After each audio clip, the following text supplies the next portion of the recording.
Hello, I'm Terrence McNally. Welcome to Freeform, a world that just might work. I'll be joined today by Naomi Klein, the author most recently of No Is Not Enough, Resisting Trump's Shock Politics and Winning the World We Need. After hosting and producing the show weekly for 17 years, I stepped aside a couple of years ago from recording new live interviews. Since then, I've dug into the archives to stream one of the relevant earlier interviews each week on the Progressive Voices Network on TuneIn, and podcasts of years of interviews are available to listen to anytime on iTunes, Podomatic, and at my site, terrencemcnally.net, or aworldthatjustmightwork.com. They're the same site. But following the election of Donald Trump, I cannot resist exploring the path forward in confronting him and his administration. So first off today, I want to offer you a few websites for information on how to actively participate in resistance to Trump and the movement toward a healthy, progressive future we so desperately need. And you can email me at temcnally@mac.com to get these websites and more. Indivisibleguide.com, very strong network of local entities affiliated with this. OurRevolution.com, which grew out of the Bernie Sanders campaign. MoveOn.org, which has been around for years but is now uniting its virtual campaigns with on-the-ground work more actively. 5calls.org, which tells you what are the most relevant calls to your representatives that need to be made at a certain time. TownHallProject.com, which tells you when your representative might be holding a town hall locally. And CourageCampaign.org, which is primarily in California, but very big, active, also like Move On, moving from a focus on virtual to much more alignment with on-the-ground grassroots action. As I said, you can email me at temcnally@mac.com if you want more information on all of this. I've shared this on the show before, but my response to Trump's election was, once I got over the sickening feeling that he would make life harder for life itself, and the anger at how things I thought could have gone differently, was that this image, when a rubber band has been stretched almost to breaking, the bounce back goes way beyond where it started. And my hope in the darkness, to use a term of Rebecca Solnit's, was that we would not merely defend the status quo, but that the harsh and unexpected reality would incite people to be more bold and committed in significant enough numbers and with transformative results personally and as a society, so that we end up way better than before the election. And I shared that with Naomi Klein when I ran into her in Mexico in February, and she said that was the message of the book she was rushing to write. Naomi Klein is an award-winning journalist, syndicated columnist, documentary filmmaker, and author, a member of the board of directors for climate action group 350.org, one of the organizers behind Canada's Leap Manifesto. Her books include No Logo, Taking Aim at the Brand Bullies, The Shock Doctrine, The Rise of Disaster Capitalism, This Changes Everything, Capitalism versus the Climate, and her latest, No Is Not Enough, Resisting Trump's Shock Politics, Winning the World We Need. Welcome, Naomi Klein, to Freeform, a world that just might work. Thank you. It's great to be with you, and it was great to hear that roundup of all that you've been up to and are steering people towards. Very good. I like listeners to get a feel for the people behind the work and the ideas that we talk about. So can you tell us briefly about your path to the work you find yourself doing today, and if along the way you mention mentors or turning points, moments of decision? Yeah, I'll try not to talk for too long. But it's funny. Everyone says it, but it is a window for a listener into, wait a minute, how did we get here? Right. Well,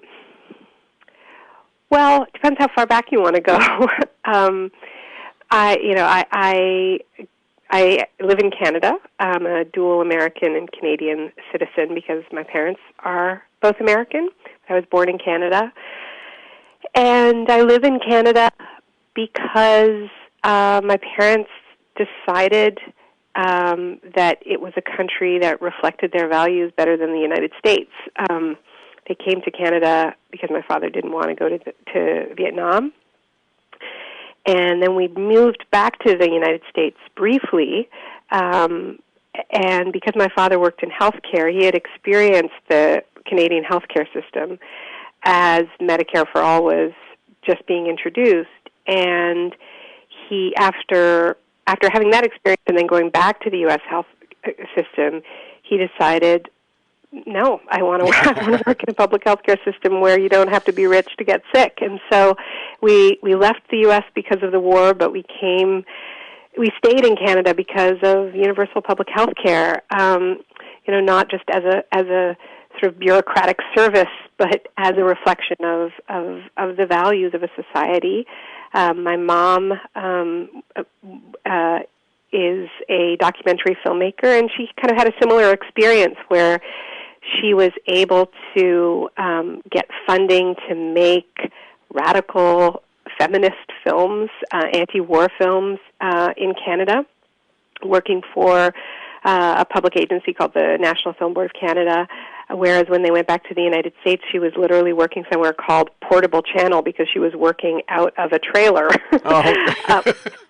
So I guess, you asked about formative mentors, and I think my parents both played that role for me very much, just in explaining why we lived where we lived. The rest of our whole extended family was still in the United States, and we spent a lot of time crossing the border to see grandparents and aunts and uncles and so on. So it was very much a cross-border childhood for me, but in understanding why they made the decisions that they made, first to come to Canada, then to return to Canada. These were really political discussions, because it was about war, it was about militarism, it was about pacifism, it was about feminism, it was about the right to certain things, like decent health care. So I owe a great debt to them, I think,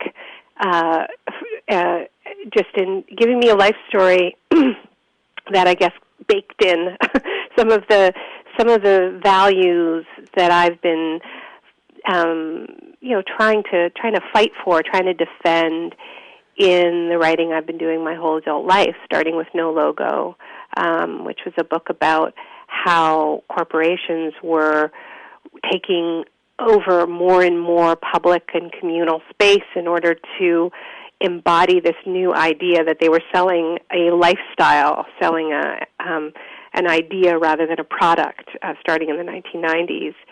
And so in terms of the work I'm doing now in trying to emphasize that Trump is not the crisis, but the symptom of a crisis, and that as destabilizing as his electoral victory obviously is, and dangerous as his presidency clearly is, it's not a bolt from the blue. It is the logical culmination of a great many dangerous trends in the culture, the rise of corporate power, the rise of these mega lifestyle brands, often built around an individual figure. Obviously, the refusal to confront the racism and misogyny on which the United States was built, and the connection between the economy we have now and those powerful forces that never went away. And I could go on and on and on. But I hope that's enough to get started. Yes, it is. Yes, it is. We're obviously going to focus this conversation on the ideas in No Is Not Enough, because they also are the ideas, that are in the culture, whether you'd written the book or not, in a way. But you make the point that in each of your previous books, you did years of research and planning. Mm-hmm. This one was published on June 13th, 7 months after Election Day. How did the experience of writing change for you? You make the point that Trump's election syncs well with much of your previous work, that he is the embodiment of No Logo plus, you could do an equation, No Logo plus Shock's Doctrine plus This Changes Everything equals Trump. Were there some pluses to writing so fast? I think so. But I also, I certainly couldn't have written this book without that 20 years of research. And,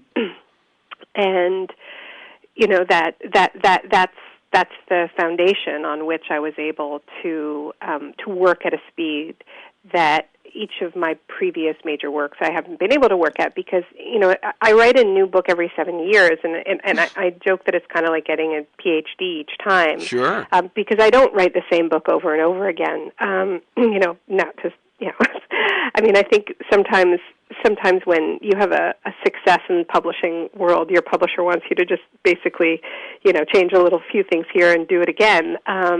But for me as a researcher, I've always been driven by my own curiosity and sense of discovery, and so that doesn't work for me, and so my books have been very different from one another, and so my first work, No Logo, required that I learn a whole lot about something I hadn't studied in school, which was marketing. I studied philosophy and literature, and here I was, trying to understand the world of corporate branding and reporting from sweatshops around the world.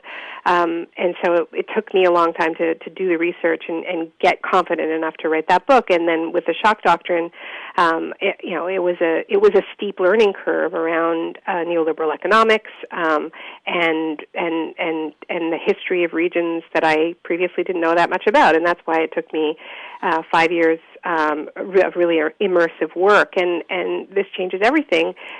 Required a similar kind of immersion in climate science and reporting from the communities most affected by that existential crisis. So, but this book is different. This book is building on that, and certainly I had blind spots that I needed to fill, and I was very lucky to be able to work with some really talented researchers who were helping me, to fill in those blind spots. But I was able to work at a velocity I haven't been able to work at before, and with a tremendous sense of urgency as well, because I wanted the book to come out in time to be useful in the Trump era, and Yeah. we don't know how long that era is going to last. And I also really wanted to get the book out before a major shock hits the United States under Trump, other than Trump himself, an external shock. I dearly hope that won't happen, but we live in very rocky times, and I think it's pretty unlikely for any U.S. president to last their term without having to cope with a major climate disaster. This president is making disasters more likely by deregulating the financial markets or trying to, and obviously he's antagonizing the world in lots of ways that make terrorist attacks more likely. And so when I wrote the shock doctrine, the shock doctrine is about how figures like Trump and many of the people he surrounded himself with have systematically exploited moments of profound national trauma around the world to push through a very radical economic agenda to do away with democratic and constitutional rights and just ram through a very unpopular privatization, deregulation, really a looting agenda while people are focused on whatever the emergency is. I think we saw it in the United States after September 11th. We saw it in New Orleans after Hurricane Katrina. And these are some of the examples I write about in the book, and I really wanted to give people some tools to be more resistant to those tactics. And so I wrote it in a hurry in a way that I haven't done so before. Yeah. And a really fascinating point I found was you make the point the progressives were winning both, and this is interesting, both before the non-popular vote victory of Bush and Cheney. There was the successful uprising at the WTO meetings in Seattle in 1999. In 2000, again, an electoral college victory that's not a popular vote victory for Bush. Mm-hmm. And then before the non-popular vote victory of Trump with the XL pipeline, Standing Rock, living wage campaigns, and so on. Could you talk a bit about that, how just as we're winning, these elections happen? Right, and I think you're right to emphasize the electoral college as a victory as opposed to the popular vote victory, because I think that is one among many tools that are that are deployed to suppress democracy. And what I describe as the shock doctrine is really a democracy avoidance strategy. It's using the dislocation, the trauma of an emergency, and the fact that people are rightfully focused on keeping their families safe, on the demands of an extreme situation, to go like, okay, well, while no one is looking, let's privatize the school system or the water system. And I've seen this again and again and again. I mean, there's a little more anti-democratic than that. And so I think from voter suppression, to the electoral college, all the various tools of voter suppression to the electoral college, this, the right is constantly deploying strategies to prevent majority rule, right? And the reason for that is that their agenda, while it has a few popular items in it, everyone likes a tax cut. Yeah. Is generally really unpopular. People will defend their Social Security. They will defend the public health care that they do have, however incomplete.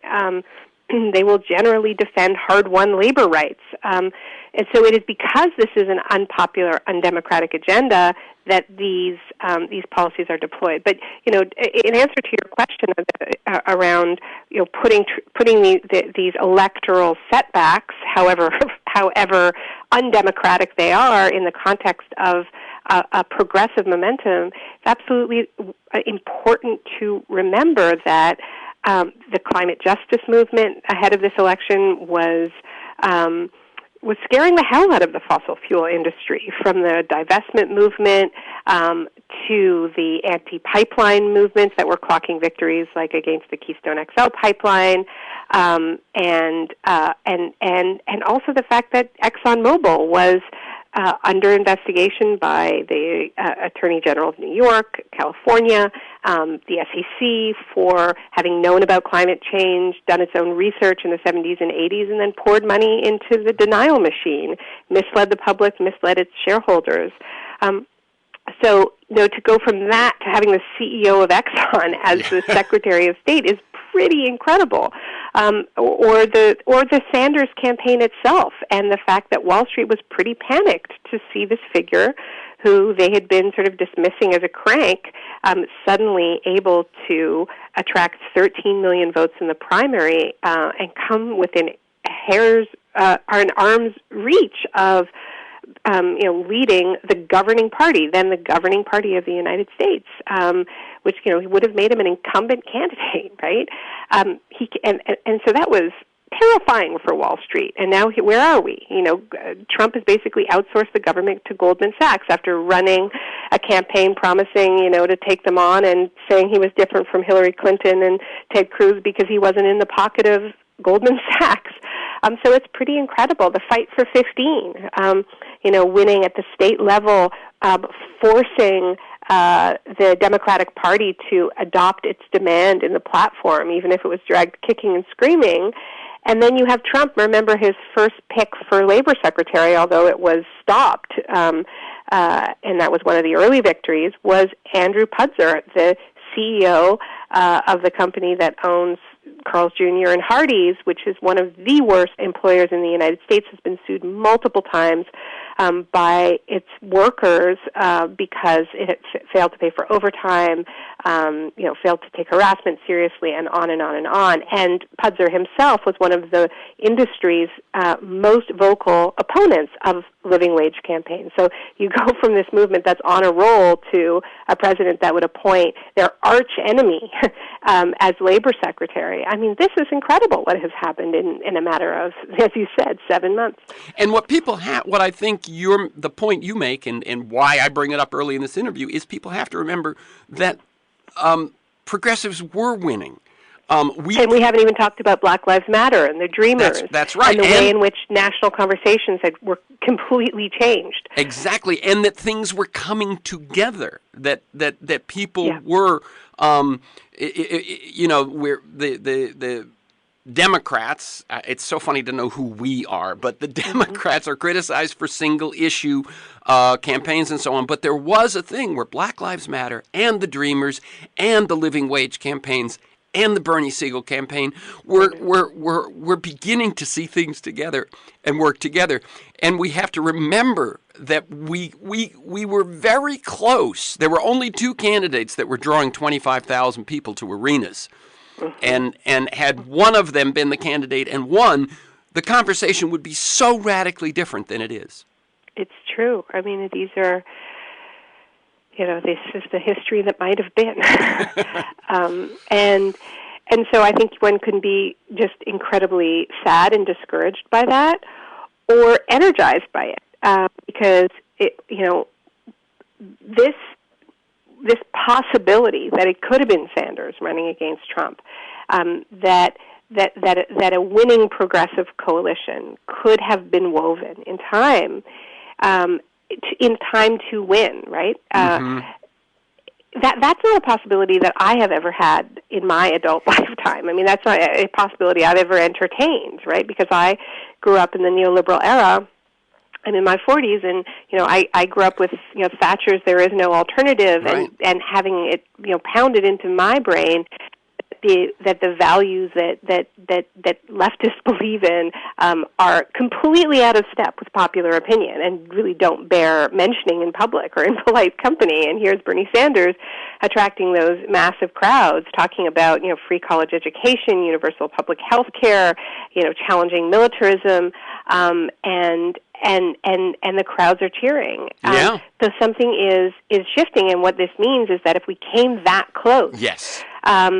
Then this is no time to be discouraged. This is the time to redouble our efforts and then some, and figure out how we win next time. Yeah, it's interesting. For me, I certainly had the same feeling with the Sanders campaign, that it's like, wait a minute, there's a candidate who actually, I would say exactly what he's saying. But I am a generation older, and actually did my first work on in politics on the national staff of the McGovern campaign. Mm-hmm. And then, there was Robert Kennedy, and it had been that long since we'd seen a candidate that was saying what we could say.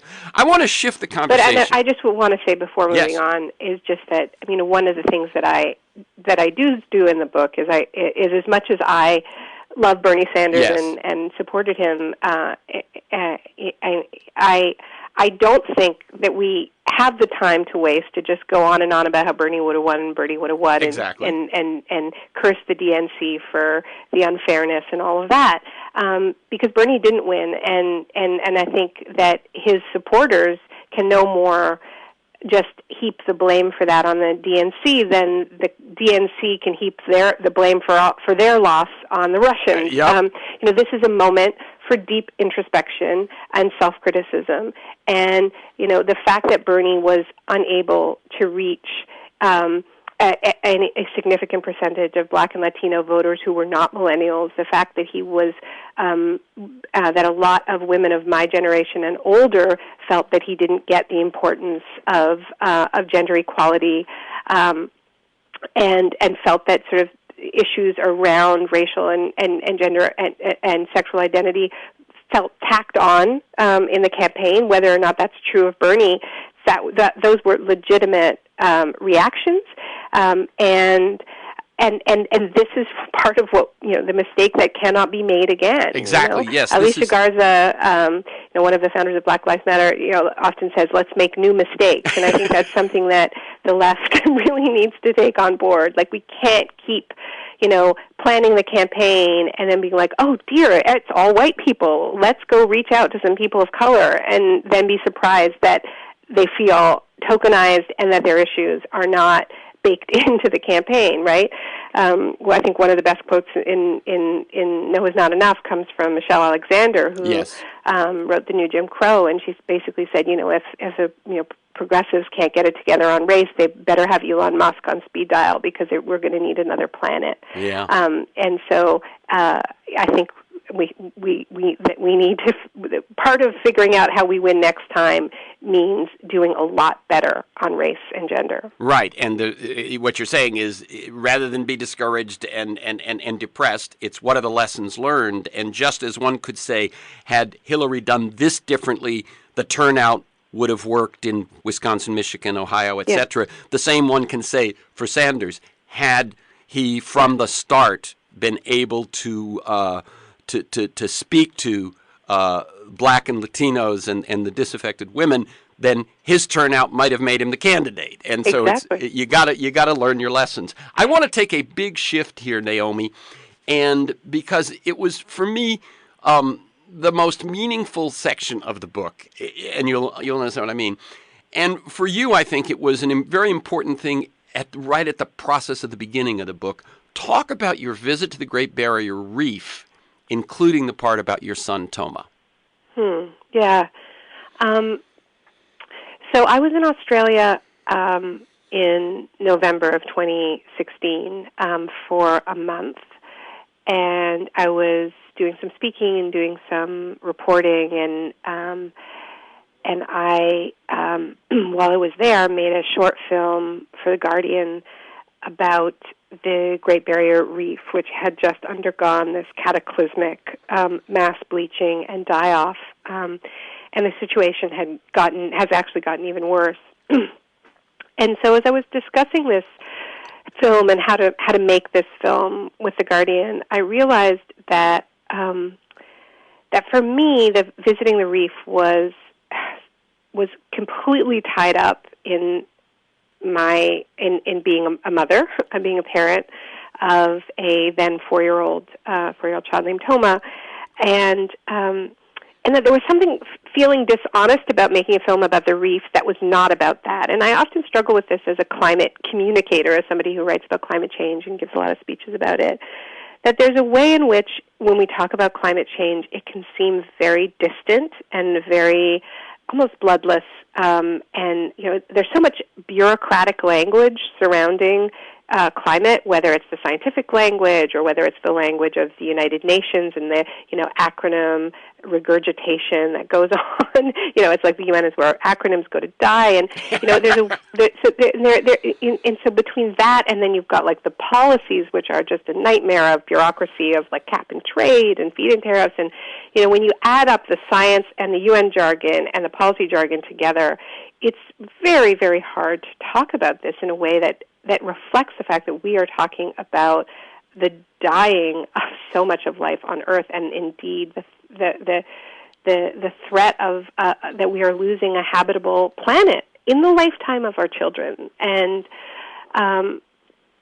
so I've been trying to figure out as a speaker and as a writer how to write about climate change in a way that reflects the depth of the grief and the fear and the trauma of what it is that is being talked about, and that doesn't have all of this distancing language weighing it down. And so I made this decision to make the film about what it feels like to visit this magnificent part of the world, one of the 7 wonders of the world, a World Heritage Site, the largest living structure on the planet, that is the Great Barrier Reef, with a child who is too young to appreciate it. Right? I mean, he doesn't swim well enough to snorkel, and I'm lucky enough to have grown up with a father who taught me how to snorkel by age 6 or 7, and had that experience, and it really transformed my life. And knowing that because of how rapidly climate change is unfolding, my son may miss this. By the time he's able to swim well enough, it may all be dead, and that's just an incredibly painful thing for us to realize. And it's just one tiny glimpse into the way we are failing in our most basic duty as parents, which is to protect a safe future for our kids. So we went to the reef together. It's very important for me not to scare him. I was careful about the way I talked about it in front of him, and he was able to see some of the coral that is still alive, and we didn't take him out to the parts that were dead or explain to him how serious what was going on. We said that the coral was sick, was all that we said. But I included it in the book, I guess, as it relates to the moment we're in. We rushed to get this little film out on the eve of the election. It posted November the 7th. And we were hoping that just this, that this would be one extra motivator to get people to the polls, was why we rushed it out, just in terms of understanding the climate stakes. I wasn't a big fan of Hillary Clinton's, but I certainly was very clear that she was better than Trump. When it came to climate, you mentioned I'm on the board of directors of 350.org. We were in the planning stages for how we were going to put a huge amount of pressure on Hillary to do better than we believed she would do on her own.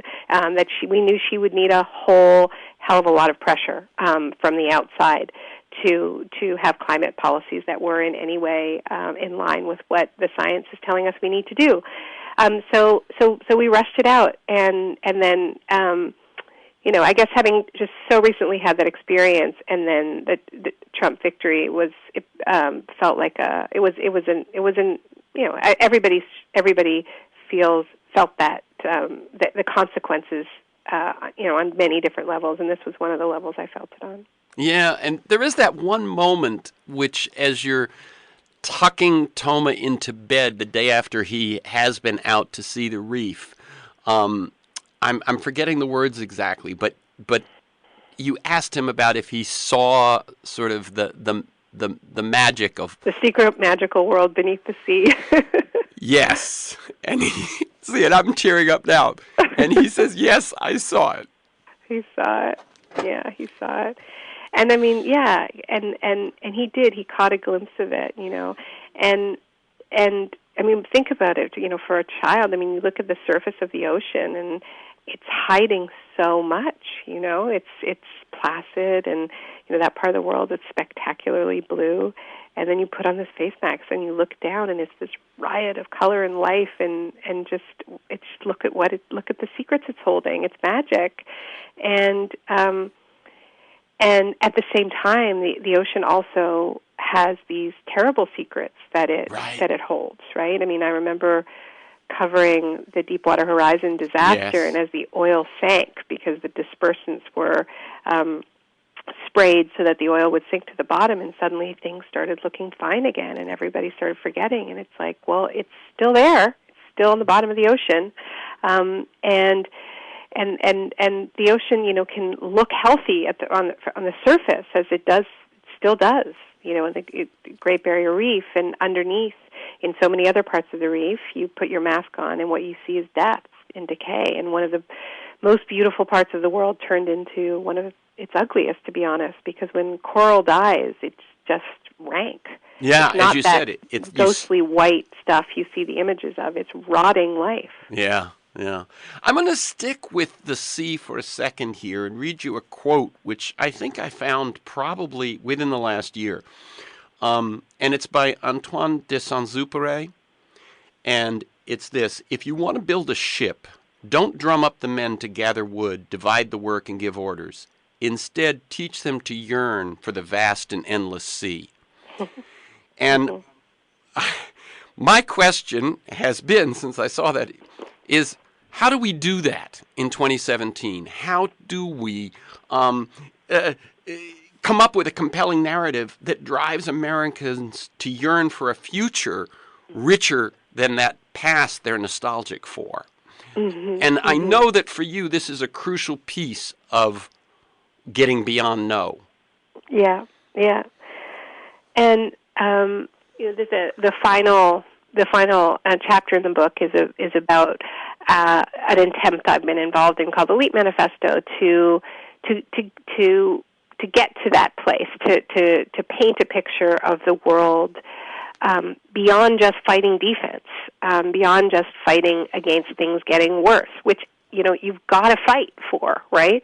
When millions of Americans stand to be losing their health care, you have to fight that. But where you end up is not good enough if you win that victory. It's and that's true on so many issues where people are being forced into these defensive battles. And so, what we did with the Leap Manifesto, this is a project that started in Canada. There's a lot of interest in the States right now, and in other countries, including Australia. And if people want to find out more about it, because I'm sure I'll do an incomplete job of describing it, they should go to theleap.org. And a couple of years ago, we were part of convening a group of movement leaders from many different sectors: food justice, climate justice, indigenous rights, labor, faith, feminism, very broad group, green tech.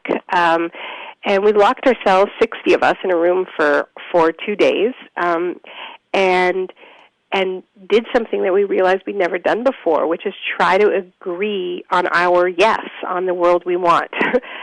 We'd come together, various parts of this kind of coalition had come together in coalitions of no. No, we don't want this new free trade deal. No, we don't want this austerity, law, this austerity bill.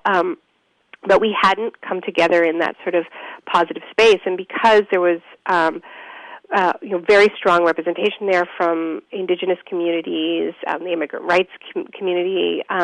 There was a really pretty strong no nostalgia rule, like, no, this is not going to be about white progressives just yearning for the 1970s when the welfare state was expanding, because these are communities that had never been included in that supposedly progressive past, and so we came up with what we called a people's platform, and you can read it at theleap.org. It's not long; it's 1,400 words, and it begins with painting a picture of the kind of country we could live in, but never have before, and it's been amazing, the life of, and then it goes into 15 concrete things we have to do in order to get there, in order to get to 100% renewable energy, a transition in a way that puts the communities that have been most abused under our current economic system first in line to own and control their own renewable energy projects, with keeping the jobs and the skills in their communities, leaving no worker behind, so that as we transition from high-carbon sectors to low-carbon sectors, we are including the workers who are losing their jobs in the retraining and democratically participating in that.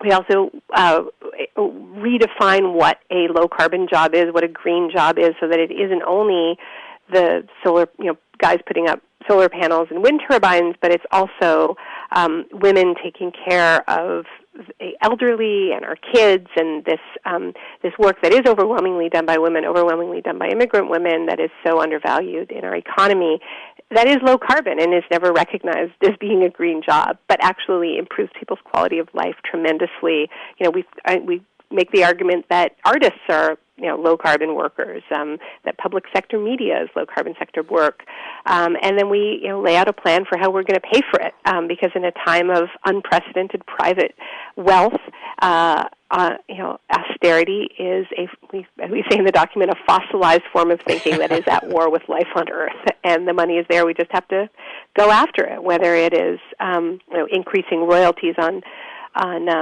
fossil fuel extraction, whether it is a financial transaction tax, a wealth tax. We worked with a team of progressive economists to cost it out. One of the things that's a question, and if this is too in the weeds to really answer here, then just say so, but I think I've certainly been involved, and am involved now, in a group that's trying to say, okay, if we had clearer goals, if we had a clearer vision, that may be what's needed. How did you arrive at a set of 15 demands or goals in 2 days? How does that even happen?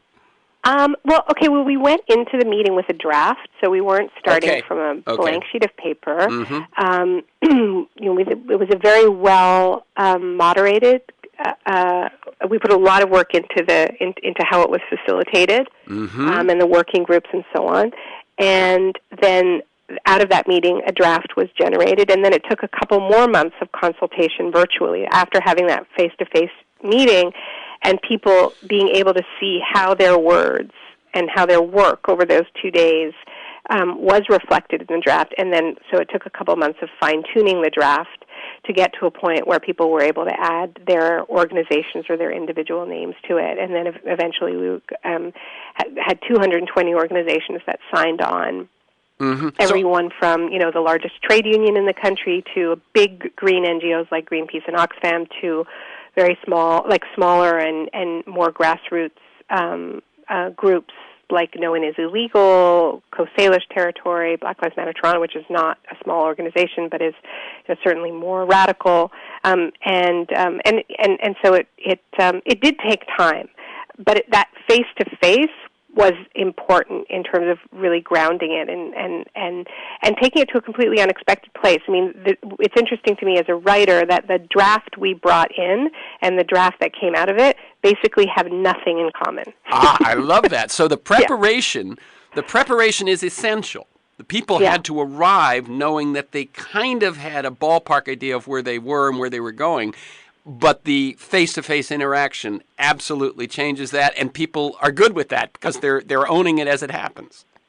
Absolutely, and I would say that the Indigenous leadership at the meeting was really, really formative in the language of the final document. We call it the Leap, caring for each other and the planet, and you know. The way the meeting happened, I mean, I said we put a lot of work into facilitation. We had certain expectations, but the Indigenous leadership in the room also made sure that we began every day with ceremony, and that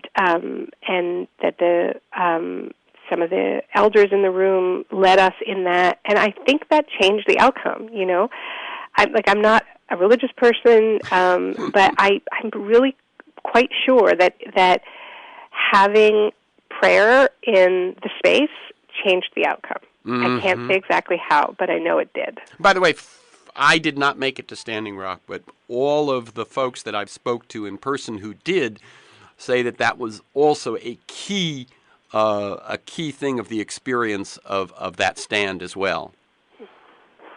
Absolutely. Yeah, that it was held, if you will, in the womb of the indigenous traditions and the sacredness of what they were about. I think it changed how people treated each other. I wouldn't idealize it in either case, but it did change the spirit in which people approached conflict. Okay, in a lot of cases. So the Leap Manifesto dates to 2015, and yet I confess I hadn't heard of it until quite recently, as I began to look into your new book, and you made a joint appearance in the last few weeks with an LA City Council person, Paul Koretz, and kind of announced a goal for Los Angeles or Southern California. Could you talk just briefly about that? Yeah, so it did start in Canada, so that's why you hadn't heard about it. Right. You hear too much about it. Right. So the things you hear are very distorted. I believe that our Prime Minister is on the cover of Rolling Stone this week as basically, essentially, and Justin Bieber. And we get a lot of comedians. Yes. And improv actors, yes. So the interest in the United States about the Leap Manifesto has really picked up since the election, and there's more interest in it at the local and state level than at the national level. I think what we were able to do in Canada would be very, very hard to do in the United States. That we were able to launch this national initiative out of a 2-day meeting. I mean, I think that it's the population in the U.S. is so much larger. There's so many more organizations. I mean, just coming who's invited, who's not invited. I mean, my God, it would be just it would be so incredibly complex. And then you actually had impact within the electoral campaign. Oh, we did. I mean, we launched it in the middle of a federal election campaign as basically the platform that none of the parties were running on but should have, and that our political press didn't know what to make of it, but they were sort of fascinated by it. And why are you doing this in the middle of an election? People were asking us for lawn signs. And, it was an election campaign where a lot of people were voting for what they didn't want. We were trying to get rid of Stephen Harper, who was our prime minister for 9 years, a very right-wing prime minister, and even though Justin Trudeau is looked at in the United States as this huge progressive hero, in Canada he really wasn't seen that way. And there was a great deal of concern that none of the opposition parties, whether it was Justin Trudeau's party or the New Democratic Party, the NDP, they weren't running on campaigns that went deep enough on many issues, whether it was Indigenous rights or climate. So that's why we launched it in the election, and it changed the debate forced politicians to respond to it. It attracted a huge amount of controversy, and the Green Party endorsed it after the election. The NDP, which had lost the election because a consensus or a critical mass within the party believed that it was because they had been too centrist and hadn't followed Bernie Sanders' lead on running a really bold progressive campaign, then led a revolt within the party to endorse the Leap Manifesto and spirit, and they got rid of their leader that had run this centrist campaign. So it has had a big impact on the debate.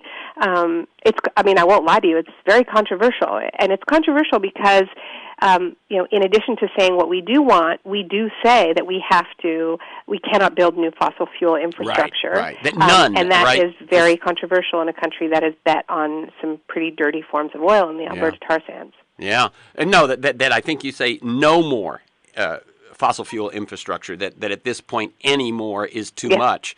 And one of Trudeau's weaknesses is he's good on some things, but he's very weak on fossil fuel infrastructure.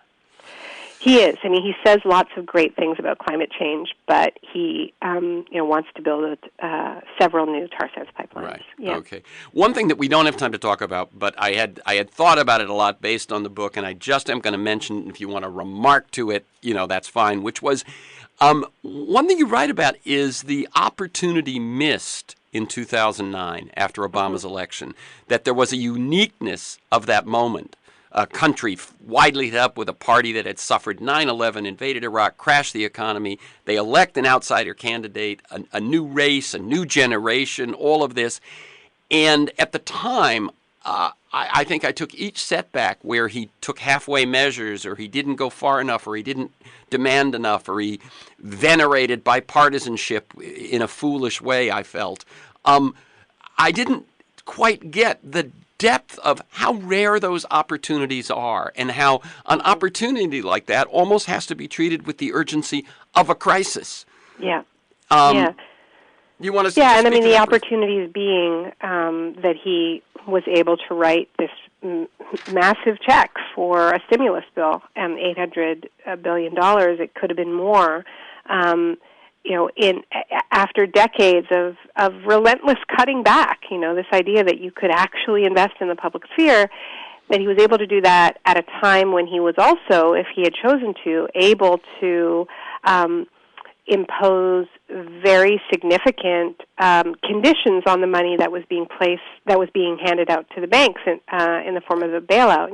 And the auto companies, as you point out. And then the auto companies, right? So he had these three major economic engines in his hands: the banks, the auto companies, and the stimulus bill. And so, I think it is worth imagining. Yes. What would have happened if we had really been able to break the neoliberal spell, which tells us that we should leave things to the market, and that, despite the fact that the banks had driven themselves into the ground and that the auto companies had done the same, that really the goal of the government was just to get out of the way as quickly as possible again and step back and let them do their thing, which is what they did, know. What if there was not a fear of saying, no, this is what should happen. Maybe you should be making electric cars and subway cars. Maybe the banks should be forced to give you the loans to do it. And maybe the stimulus bill should be the glue that binds it all together. And that's how you have a real Green New Deal, right? Instead of just the rhetoric behind it. And so, this is not about Obama bashing for me. This is about recognizing the incredible spell that neoliberal ideology has cast. And I believe that is what is changing. I think if you look at the response to Sanders, if you look at the response to Jeremy Corbyn in the UK, who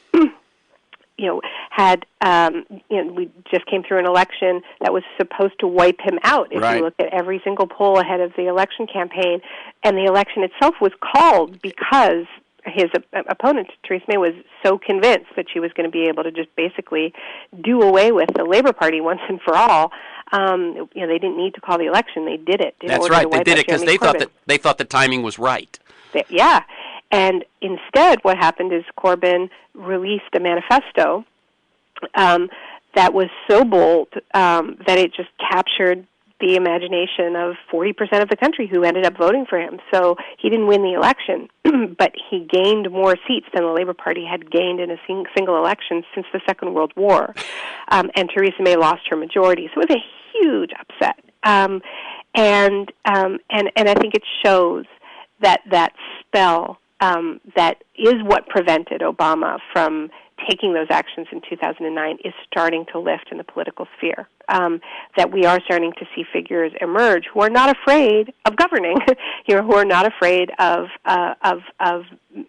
doing the things that are necessary in the face of these overlapping crises of climate change, economic inequality, racial injustice. And I'm not saying that Corbyn has everything figured out or that Sanders did, but that willingness to get in there. And, Corbyn, the centerpiece of his campaign is renationalizing the rails in the energy sector. Yeah. And when Thatcher said there is no alternative, he says, yes, there is. Yes, there is. And the one thing I would say is the third plank, sort of, you're talking about there's sustainability, climate change, there's economic and other sorts of justice. And then the third, really, I think the third plank, and then we've got to bring this to a close, is community. That somehow we have to restore the meaningfulness of people's community and connection so that they aren't distracted by consumerism and fear. Absolutely. And that's maybe the most challenging part, which is why, as you know, I end the book with this call for us to kill our inner Trump, if you'll excuse the violent metaphor, but that this sort of, I really think he should be metabolized as one would metabolize, a really frightening dystopian fiction. When you read a book like Brave New World or Handmaid's Tale, what it's trying to do is hold up a mirror and say, this is where all roads lead to. And you look at this, figure who can't remember what he said yesterday, can't read anything longer than a tweet, and is just so vicious and I think this is a moment to say, okay, well, what part of that culture is in me, and how can I change that? Yeah. Okay, we've got to bring it to a close. The websites to learn more are naomiklein.org, noisnotenough.org, that's the name of the book, and theleap.org to learn more about the Leap. And I did speak with Anthony Rogers Wright about what's happening in the U.S., and I certainly invite people to go to the Leap website and learn about this and get involved. The book is No Is Not Enough, Resisting Trump's Shock Politics and Winning the World We Need. That's the yes. Thank you, Naomi Klein. Keep up the good work. Thank you so much. For this conversation and many other interviews, articles, transcripts of interviews, and to join me in pursuit of a world that just might work, go to TerrenceMcNally.net, TerrenceE, McNally, McNally.net, or aworldthatjustmightwork.com. They're the same website. If you want to receive my weekly email announcements of upcoming guests and issues, sign up at my site or email me at TEMcNally, TEMCNALLY, at mac.com. You can also subscribe and listen to the Freeform podcast on iTunes. You can find years of podcasts at my site, TerrenceMcNally.net, or at iTunes. Listen anytime, anywhere. Archives include Michael Lewis, Jeremy Scahill, Robert Reich, Van Jones, Connie Rice, Greg Boyle, etc., etc. Finally, thanks to Mark Maxwell in production at KPFK, George Vasilopoulos at Progressive Voices, and most of all to you, my listeners. Please share this podcast widely.